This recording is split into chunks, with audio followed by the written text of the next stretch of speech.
holographic display flickered above Miraquan's desk, casting her face in a pale blue glow as she studied the complex equations that floated in the air before her.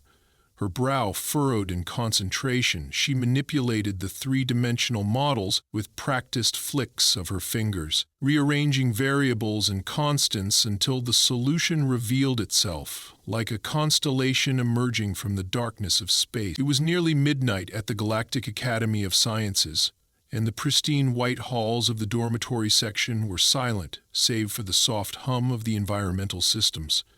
Most students, human and alien alike, had long since retired to their quarters.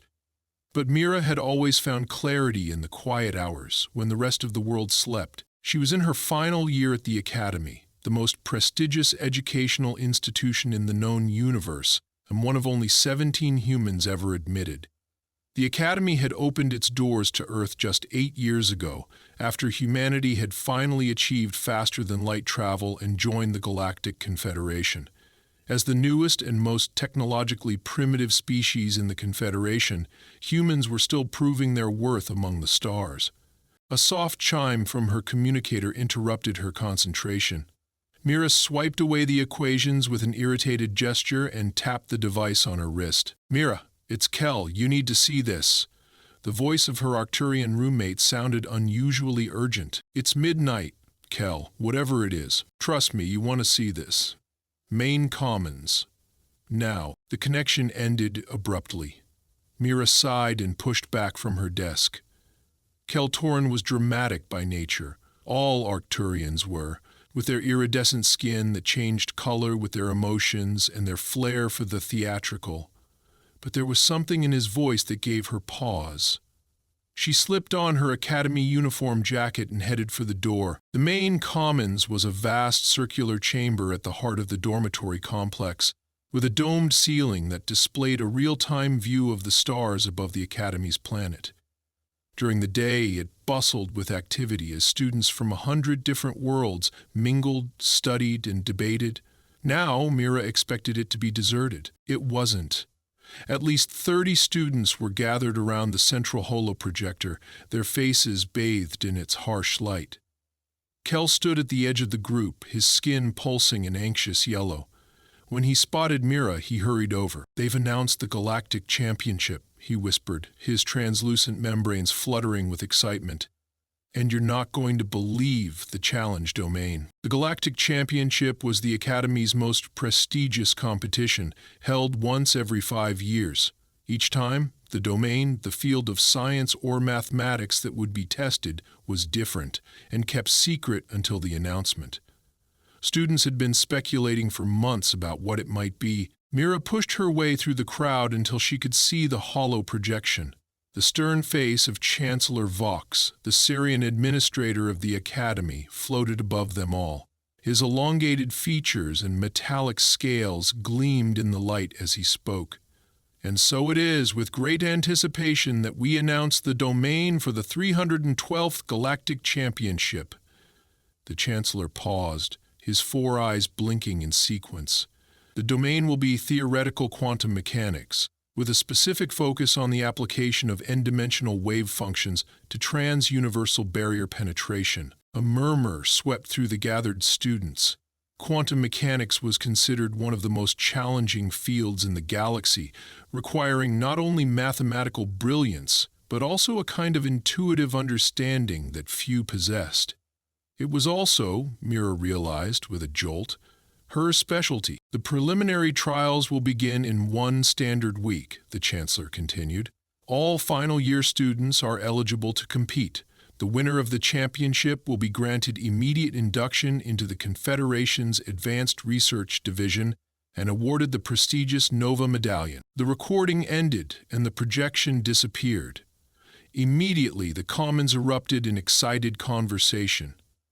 Mira felt Kel's hand on her shoulder. "This is your chance," he said, his skin now pulsing a deep, confident blue. "You're the best quantum theorist in our year." Mira shook her head. "I'm good, but not that good. Not against someone like Zandoro." The name alone was enough to dampen the excitement in her chest. Zandoro was a Thraxian, a species known for their unparalleled mathematical abilities. Their brains had evolved to process multiple simultaneous equations, and they possessed perfect recall. Zan was widely considered the most brilliant student the Academy had seen in generations. He was also, unfortunately, insufferably arrogant about his abilities, especially when it came to humans. Zan's brilliant, but quantum mechanics isn't just about math, Kell argued. It's about intuition, about seeing connections that aren't obvious. You have that. I've seen you solve problems that left Zan scratching all four of his heads. Before Mira could respond, a cold voice cut through their conversation. Well, if it isn't the Earth primitive, considering entering a competition that requires actual intelligence, Mira turned to find Zandoro towering over her. Like all Thraxians, he stood nearly 7 feet tall with 4 arms, 4 eyes, and skin that resembled polished obsidian. His academy uniform had been specially tailored to accommodate his unusual physiology. I was just leaving, actually, Mira said, keeping her voice neutral.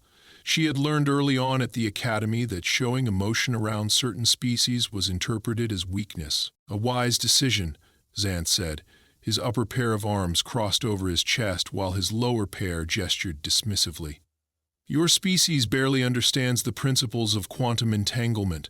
The last human who attempted the championship placed 237th out of 240 competitors. That was 8 years ago, Kell pointed out, his skin flashing an angry red. Humans have made remarkable progress. Remarkable for them, perhaps, Xan interrupted, but still laughably primitive by galactic standards. The Thraxian Scientific Council calculated that it would take humans at least 3 more centuries to reach even a basic understanding of n-dimensional mathematics. Mira felt a flash of anger, but she suppressed it. This was exactly what Zan wanted, to provoke her, to make her emotional, and therefore, in the eyes of many alien species, irrational. I guess we'll see, won't we? She said coolly, then turned to leave. She could feel Zan's 4 eyes burning into her back as she walked away. He's just intimidated, Kell said once they were out of earshot. Everyone knows you surpassed the standard curriculum in quantum theory last year. You've been doing independent research with Professor Lear for months. Mira sighed. It doesn't matter. No one expects a human to win or even place in the top 100. The odds are stacked against us. Since when do you care about odds? Kell's skin shifted to a gentle purple, the color of encouragement among Arcturians. You didn't let the odds stop you when you applied to the Academy, did you? Only 17 humans have ever been accepted. Out of how many billions? Mira couldn't help but smile. 8 billion, exactly. Kell's membranes fluttered with satisfaction. So why start worrying about odds now? As they walked back toward their dormitory, Mira found herself considering the possibility. The Galactic Championship was the most prestigious competition in the Confederation. No human had ever placed in the top 100, let alone won. If she could somehow manage to rank highly, even if she didn't win, it would be a tremendous achievement for humanity. But was she good enough? Quantum mechanics had always fascinated her, ever since she'd first learned about the bizarre behavior of particles at the quantum level. When she'd arrived at the Academy, she'd discovered that her intuitive understanding of quantum principles was unusual, even among the galaxy's most intelligent species.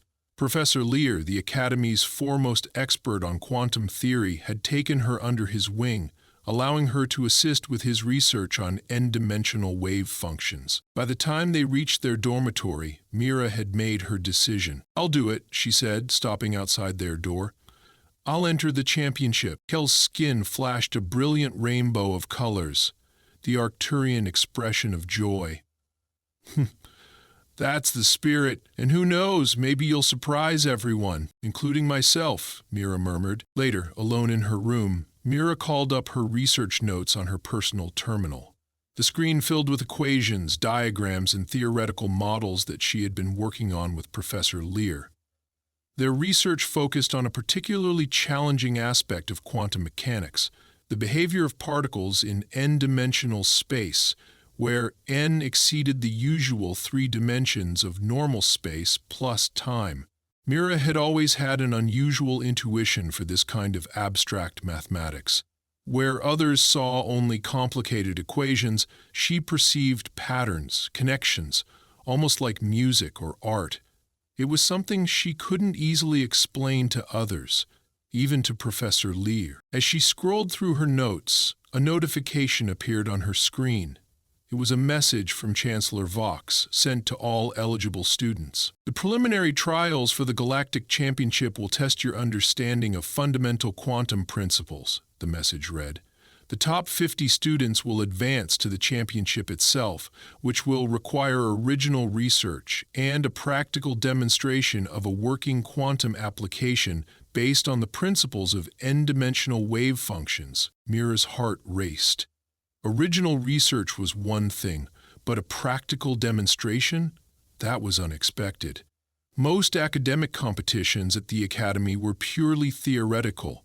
This would require not just understanding the mathematics, but applying it to create something real, something that worked. She leaned back in her chair, mind racing. What kind of practical application could she develop?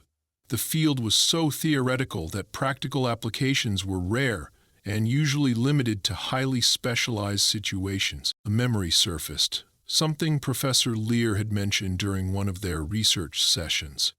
He had theorized that n-dimensional wave functions might be used to create a new kind of energy shield, one that could adapt to any form of attack by shifting the targeted area into a higher dimension, making it effectively invulnerable. Such a shield, if it could be built, would revolutionize defense systems throughout the galaxy. But no one had ever managed to make the mathematics work in a practical application. The energy requirements alone were thought to be impossible to meet with current technology. But what if there was a way? Mira sat up straight, fingers flying over her keyboard as she pulled up Professor Lear's original theory and her own notes. There, in the margins of one of her files, was a half-formed idea she'd had months ago but never pursued. What if the problem wasn't the energy requirement itself, but how the energy was being distributed across dimensions? She began to work, losing all track of time as equations filled her screen. Outside her window, the first light of dawn crept over the horizon, but Mira didn't notice. She was too engrossed in the mathematics that unfolded before her like a beautiful, complex tapestry. By the time Kel knocked on her door to invite her to breakfast, Mira had the beginnings of a theory that might, just might, make the impossible possible. The preliminary trials for the Galactic Championship were held in the Academy's Grand Amphitheater, a massive structure capable of seating all 10,000 students and faculty. For the trials, however, only the final year students, about 1,000 in total, were present, each seated at an individual terminal. Mira took her place, keenly aware of the differences between herself and the alien students around her. Physically, humans were unremarkable by galactic standards.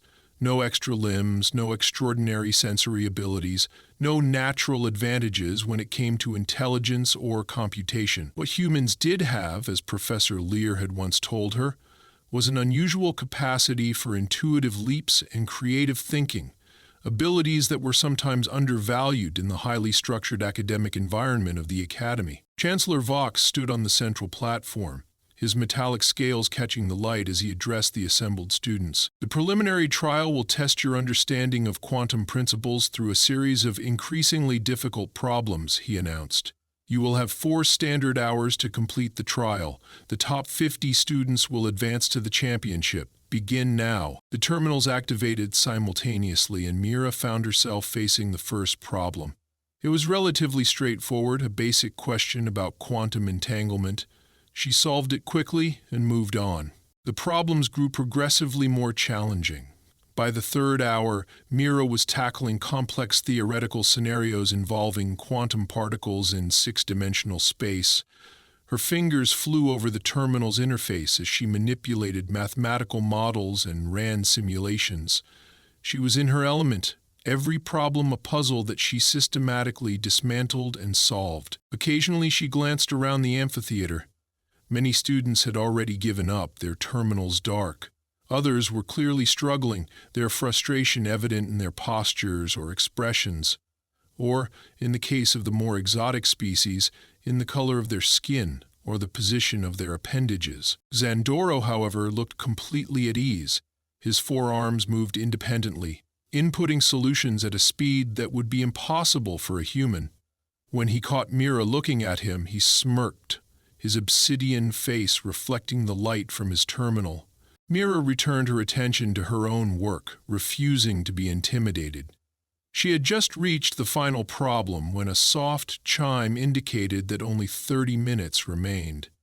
The last question was by far the most difficult, involving the theoretical application of 11-dimensional wave functions to create a quantum tunnel through what appeared to be an impenetrable barrier. It was exactly the kind of problem she had been thinking about for her project.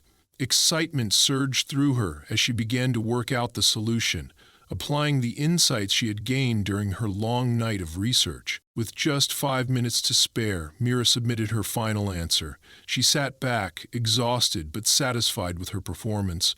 Whether it would be enough to place in the top 50 remained to be seen, but she had given it her best effort.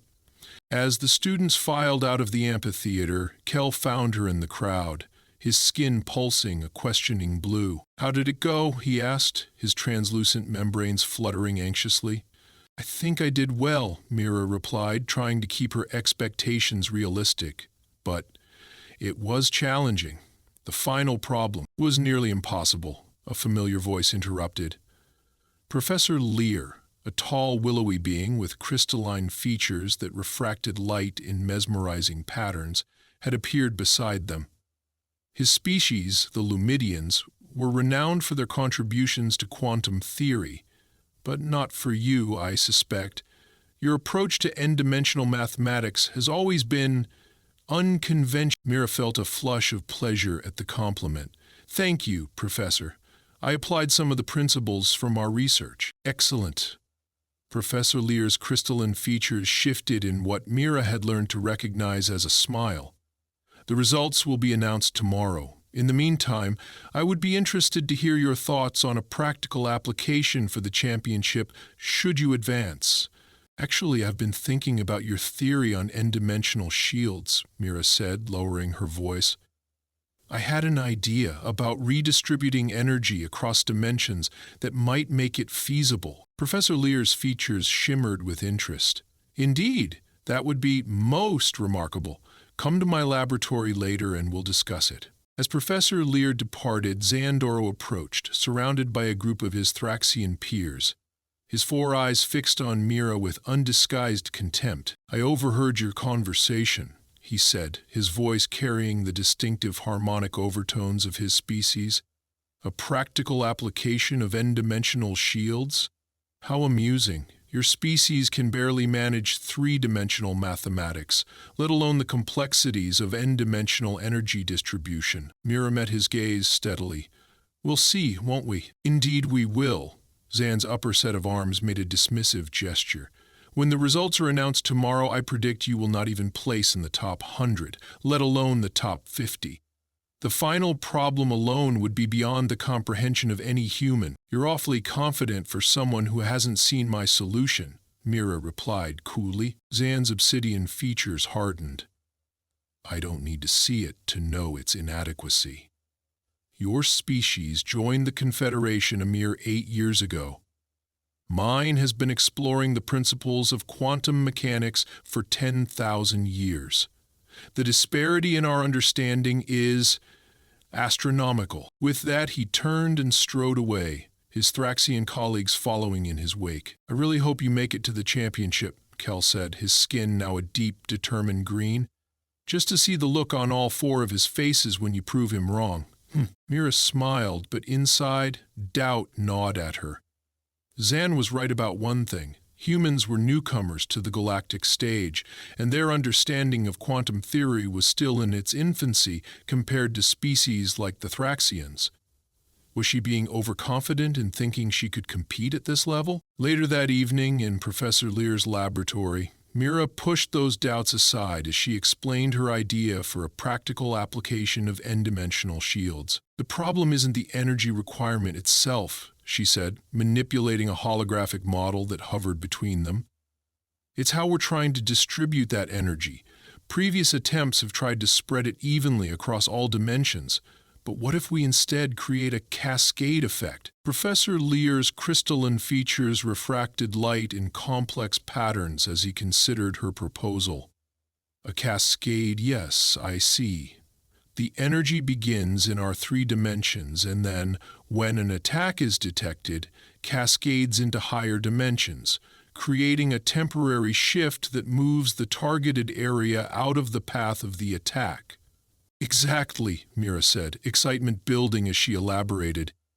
It would require precise calculation of the dimensional shift and perfect timing, but theoretically, it could work, with a fraction of the energy previous models required. Theoretically, Professor Lear emphasized, the mathematics are sound, but the practical application would require technology we don't yet possess. Not necessarily, Mira countered. She called up another file on the holographic display.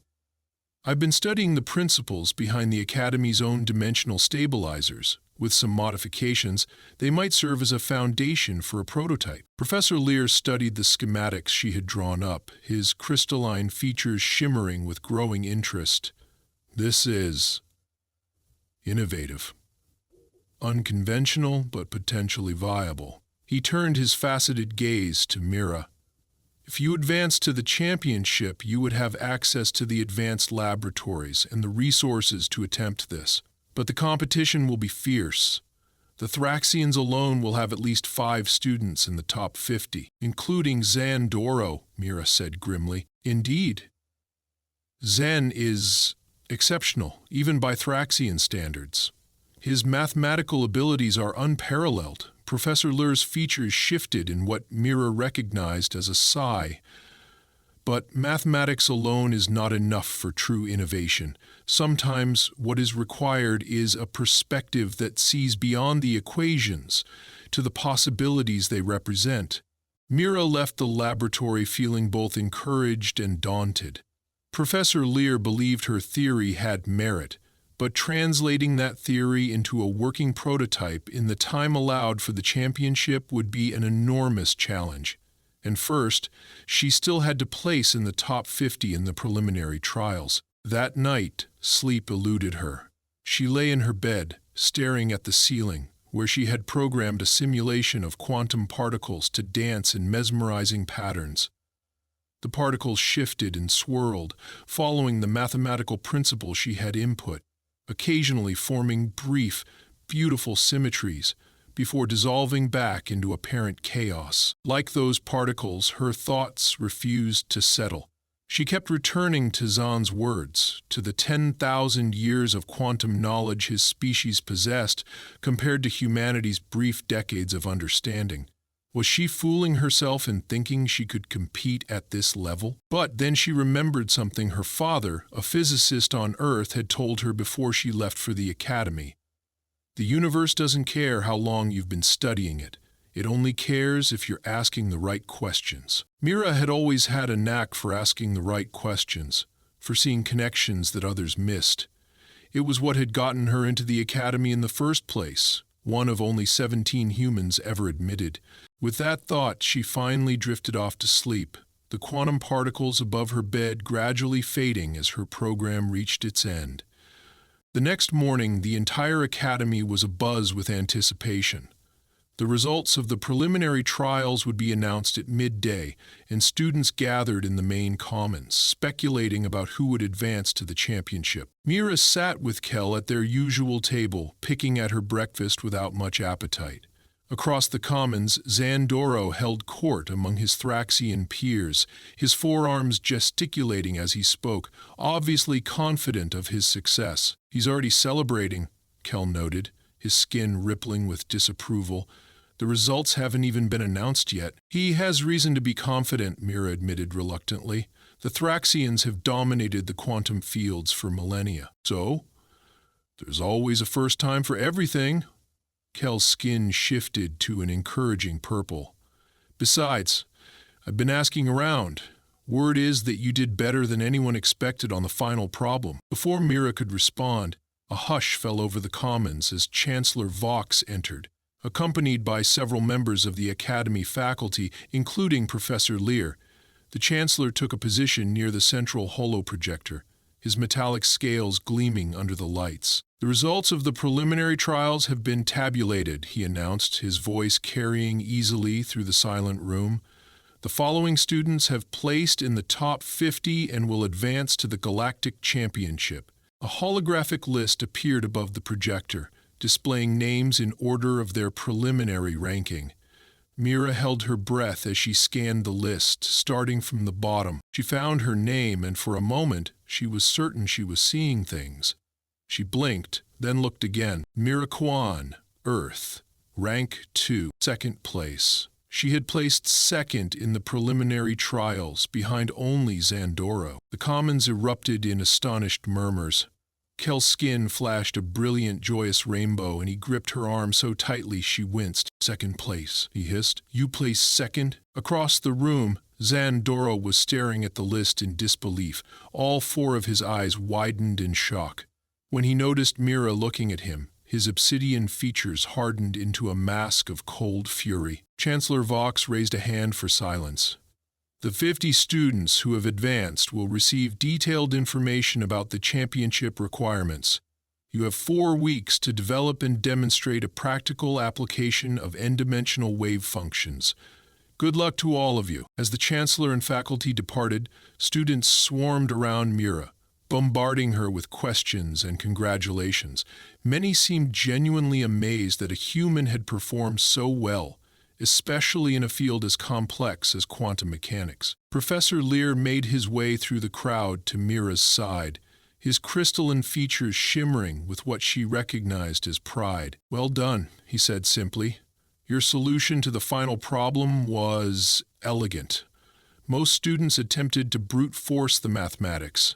You saw the pattern beneath." "Thank you, Professor," Mira said, still trying to process the reality of her achievement. "Now the real work begins," Professor Lear continued.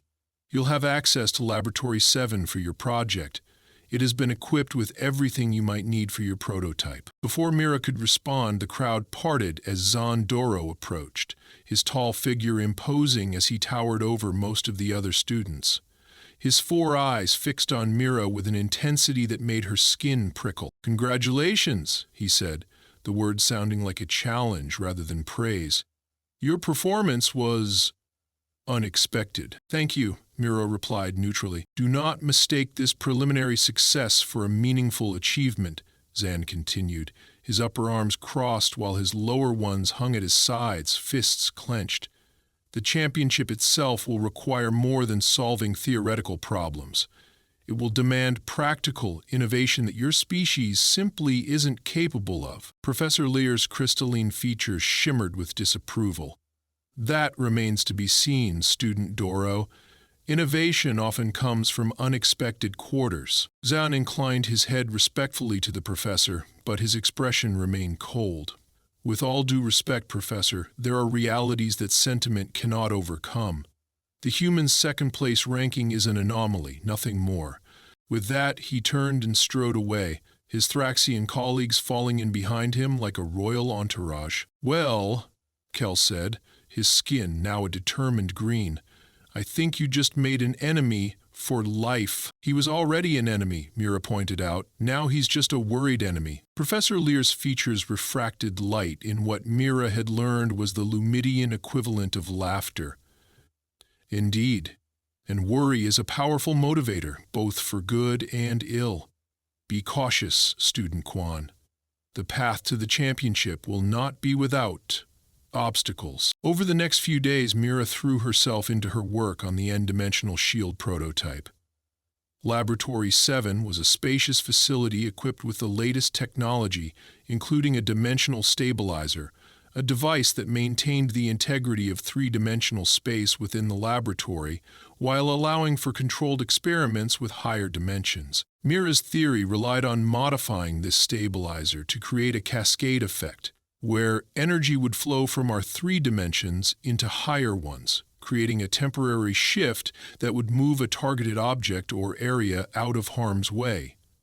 The mathematics were sound, but translating theory into practice proved far more challenging than she had anticipated. On her fourth day in the laboratory, Mira was calibrating the dimensional stabilizer when the door slid open and Zan Doro entered, accompanied by two other Thraxians. "Student Doro," Mira acknowledged, keeping her voice neutral as she continued her work.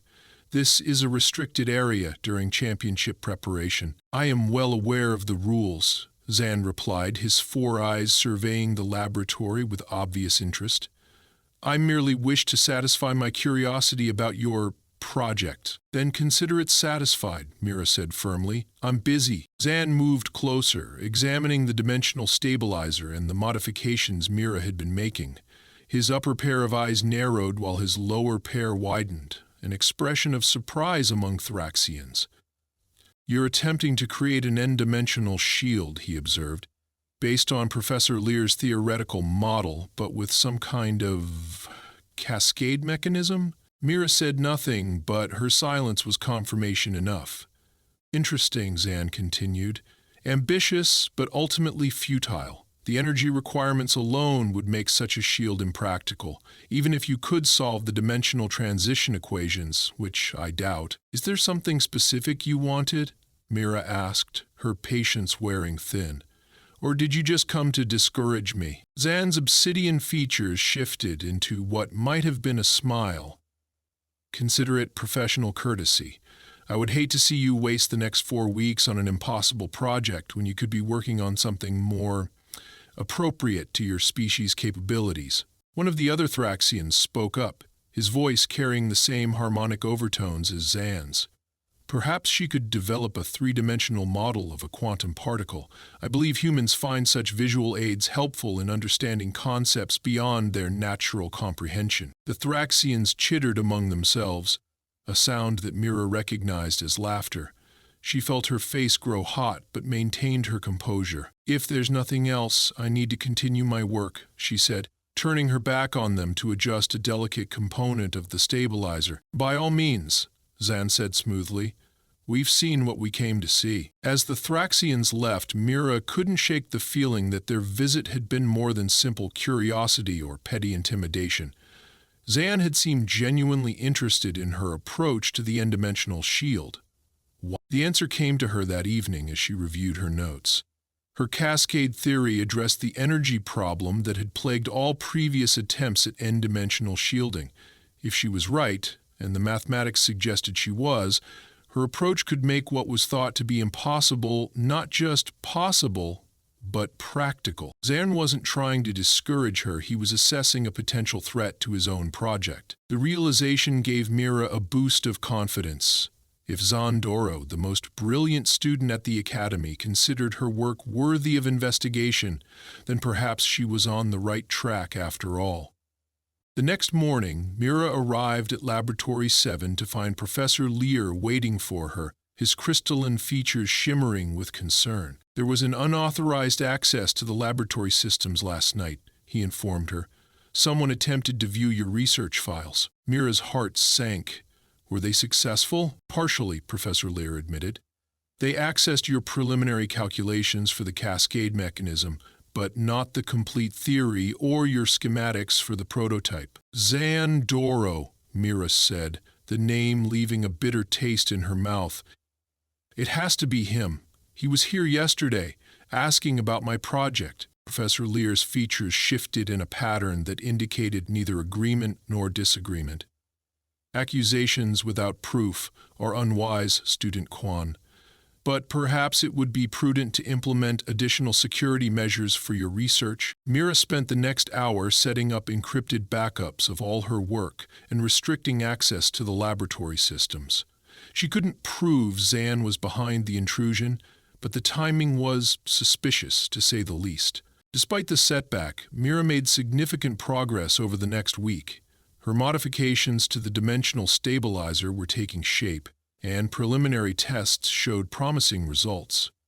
She was able to create a small-scale cascade effect, shifting energy from three-dimensional space into a fourth dimension for a fraction of a second. It wasn't enough for a practical shield yet, but it was proof that her theory worked in principle. Now she needed to scale it up and extend the duration of the effect. At the 2-week mark, Chancellor Vox called all 50 championship participants to the Grand Amphitheater for a progress assessment. Each student was required to give a brief presentation on their project and answer questions from the faculty. Mira watched as Zan Doro took the stage, his 4 arms gesturing confidently as he described his project. A quantum communication device that could theoretically transmit information instantaneously across any distance by exploiting the principles of quantum entanglement in 11-dimensional space. It was brilliant, and Mira knew it. Such a device would revolutionize interstellar communication, eliminating the delays that even faster-than-light systems experienced over vast cosmic distances. When Zan finished his presentation, the faculty peppered him with questions, which he answered with ease and obvious enjoyment. His confidence was not misplaced, his theory was sound, and he had already demonstrated a working prototype that could transmit simple binary signals across the laboratory. When it was Mira's turn, she stepped onto the stage feeling distinctly small compared to the alien students who had preceded her. She took a deep breath and began her presentation. My project focuses on the practical application of n-dimensional wave functions to create an adaptive defense shield, she explained, calling up a holographic model of her design. Previous attempts at such shields have failed due to the enormous energy requirements, but by implementing a cascade mechanism that distributes energy across dimensions in a sequential rather than simultaneous pattern, I believe I can reduce those requirements to practical levels. The holographic model illustrated her theory, showing how energy would flow from three-dimensional space into higher dimensions in a carefully controlled sequence, creating a temporary shift that would move a targeted area out of harm's way. As she concluded her presentation, the faculty's questions were pointed and skeptical. Professor Nix, a Syrian-like Chancellor Vox, seemed particularly doubtful. "Your theory relies on precise timing of the dimensional cascade," he noted, his metallic scales gleaming as he leaned forward. Yet the calculations required for such precision would take too long to be practical in a defensive situation. By the time your shield activated, the attack would have already struck its target. It was a valid criticism, and one Mira had been wrestling with herself, but she had an answer ready. "That's true if we rely on conventional computing," she acknowledged. "But by incorporating quantum computing principles into the shield's control systems, we can perform the necessary calculations with sufficient speed to make the shield viable." Professor Nix's 4 eyes blinked in sequence, a sign of surprise among Surians. "You propose to merge a quantum computer with the shield itself? That would introduce an entirely new level of complexity." "Yes, but it's necessary for the shield to function as intended," Mira replied. "I've developed a preliminary algorithm that demonstrates the feasibility of this approach." From the back of the amphitheater, Zandoro's voice cut through the discussion. "An algorithm you haven't yet tested on an actual quantum computer, if I'm not mistaken." All eyes turned to him, and then back to Mira. "That's correct," she admitted. "The Academy's quantum computing resources have been fully allocated to other projects, including yours, Student Doro. I'm scheduled to begin testing next week." Zan's obsidian features remained impassive, but there was a glint of something like satisfaction in his 4 eyes. "Then your entire project rests on an untested theoretical algorithm. Hardly a solid foundation for a championship entry." Mira felt her face grow warm, but she kept her voice steady.